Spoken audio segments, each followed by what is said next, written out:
Hi, I'm Randy McLean from WayPoint Analytics. Got Jeannie Hurlbert. Jeannie's with Hurlbert Consulting. She's one of our valuable partners, does a lot of work in our client accounts surrounding customers, concierge level customer service, and that has an impact on sales and on marketing. And so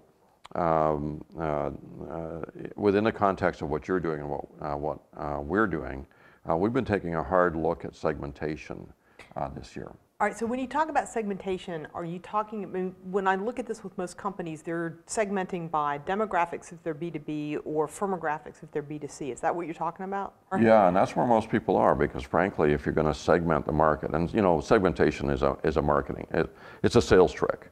It basically allows you to get birds of a feather, put them in a group, and come up with a similar program for everyone. So we've got buckets, so we can do more specific messages to those different buckets. Exactly, and traditionally, it really hasn't generated really good results or really significant results for companies, and we think we know why. In fact, we know why that is, and that is that companies tend to segment customers by things they can see. You know, how big are they? What zip code are they in?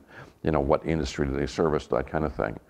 And what we know by the numbers is that those things do not correlate to any kind of profit performance at all. So. It doesn't matter what the segment is. There can be companies that are really good at what they do, are really valuable, and there will be companies that are not.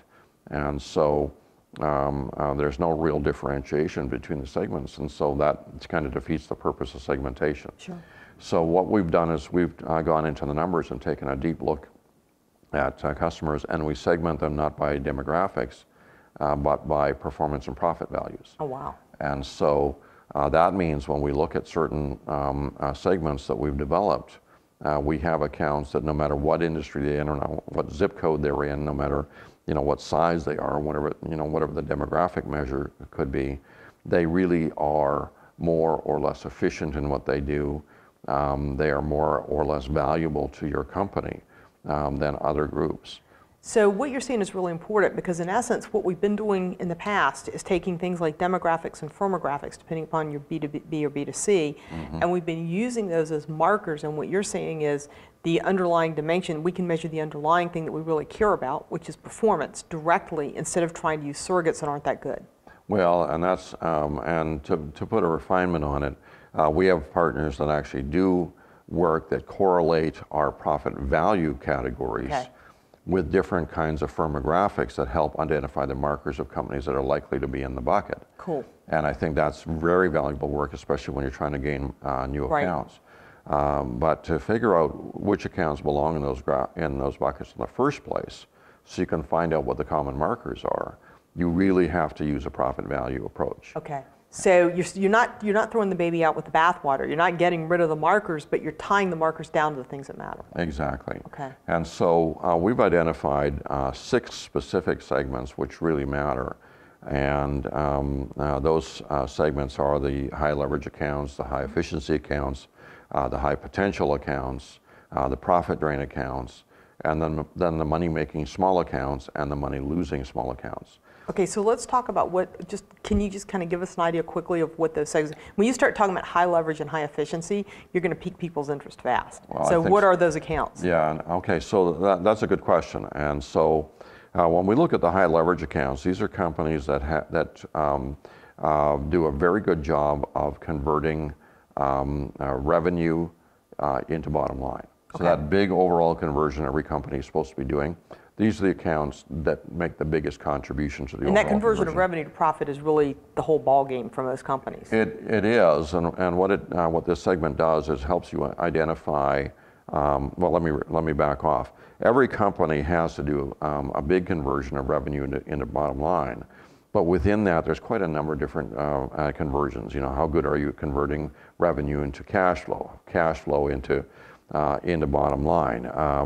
A unit delivery into cash flow. You know, there's all these conversions that go on internally, but they all contribute to this big conversion that is the purpose of the company, turning revenue into bottom line. So that high leverage accounts are the ones that basically have the whole ball of wax together. Okay. Whatever those different conversions are going in with those companies, it adds up to the best possible thing for you and for the customer. So how do you find those high leverage accounts? I mean, you're talking about a complicated set of conversions that underlie who they are. Yeah. How do you do that? How do you figure that out? You know, in WayPoint we have reports that provide these, so you get the Okay, list so of they're them. just going to basically give you a list. Yeah, it's going to be. That's cool. It's going to be 4 or 5% of your customers. Okay. That basically have your principal job of conversion. They've got it down. Okay. So these accounts are really important because they generate high levels of profit for a given dollar. And in most cases, we'll find they generate 3 or 4 or 5 times as much profit for each incremental sales dollar as the rest of your accounts, or your average account, or typical account.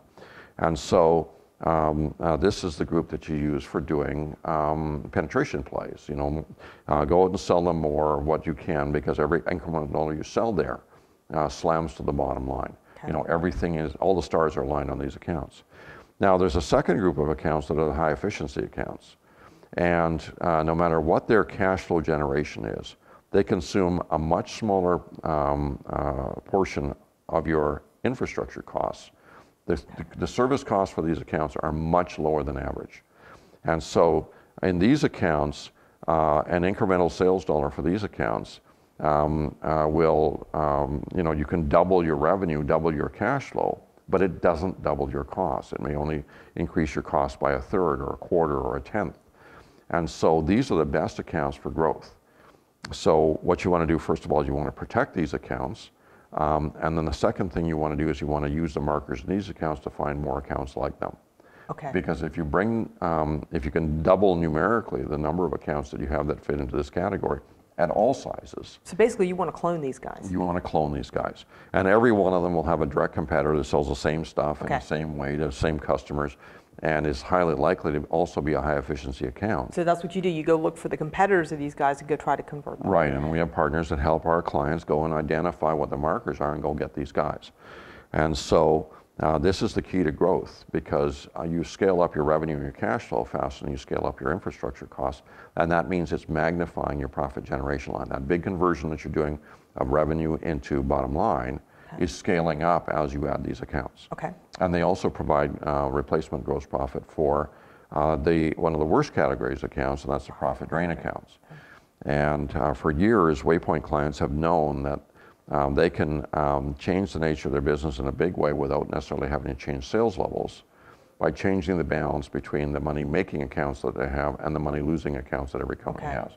And so if they can have more of the money-making and fewer of the money-losing, they wind up generating more bottom line, and they have more cash flow to invest in pricing and service and those kinds of things. And but you can't fire a customer. And you know, people say, you know, people are resistant to this thing. We've all been to conferences where some experts say, you know, go fire. That's a silly idea. And the customer acquisition costs are high, and what you'd like to do is reform the customer if you can.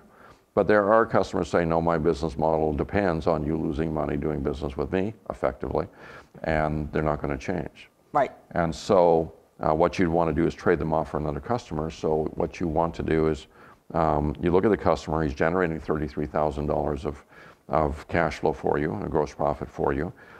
If you just fire the customer, you've got $33,000 less operating capital. Right. And that's not a good thing. So what you want to do is find another high efficiency account that will bring in $33,000 for replacement cash flow. And if you bring that in, then you can go back to the customer and say, well, here's your new pricing, or here's your new terms, and we're not doing free delivery anymore because we can't afford it the way you're doing business. And if he says, well, I'll never darken your doorstep again, then you, under your breath, you can say, okay, make my day, because you already have that replacement cash flow. Right. So you wind up with a replacement customer that brings you the same cash flow, but doesn't consume as much of your resources. Right. And that means you can get another customer somewhere else without having to hire anybody else or have more shelf space or whatever it is that your costs are. Okay. So those profit drain accounts are an important group.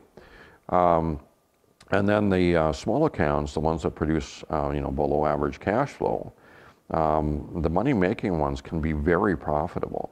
And if you build a service model that's tailored to them, where you're not providing any services or consuming any resources where you don't need to, you're not doing trade credit and receivables and collections, you're not doing free deliveries, it's cash and carry business, that kind of thing, then you can really increase the profit in that category. and without hurting anything or anybody.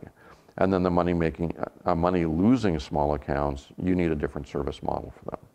And by the same token, if you're reducing your cost structure there, more of them become small money making accounts than being small money losing accounts. Okay, so it's the same model as the top, in essence, except you still want that trade going on, but you need a different mechanism to do it at the bottom than you have with the bigger accounts. Yeah, there's different tactics and strategies used with each of the 6 categories. Okay. And knowing who's in the category tells you what to do with whom, right, so that you optimize your bottom line. So these segments then become critical strategically, because once you understand these segments, you know what behavior you need to have, what actions you need to take to optimize each segment, which is going to ultimately optimize your profit. It's basically just the recipe for making a high-performance company. Okay, that's fine. And it's good because it ties in with things that people already do from a sales standpoint. There aren't new skills here, there's just new knowledge. Right. And a more targeted application of the things that all companies know they need to do. That's fabulous. But when you have the right target zone for each one of these activities, you can make a magnificent difference. And this is how WayPoint clients get such impressive or almost unbelievable profit gains within the business they already have, is by redeploying their resources. And you've documented with your clients that this works. Oh yeah, absolutely. So this is how they get those 20% drop into the bottom line kinds of results. Yeah, these are why companies take WayPoint on and they make that investment and keep it going year after year after year. Fabulous. It's central to a high performance company to have the right fabulous. information. That's fabulous. Okay, so thanks for taking some time to hear what I had to say about that this morning. Thank you. Thank you for also taking some time. I hope that this discussion will pique your interest, give you some ideas of things that you'd like to do with your company. And of course, if you'd like to know more about the segmentation, how it works, how to get it done, I'd be delighted to talk to you more. So please contact me at WayPoint, and I can help you understand how to get this underway at your company so that you can become one of the high performance companies in your sector.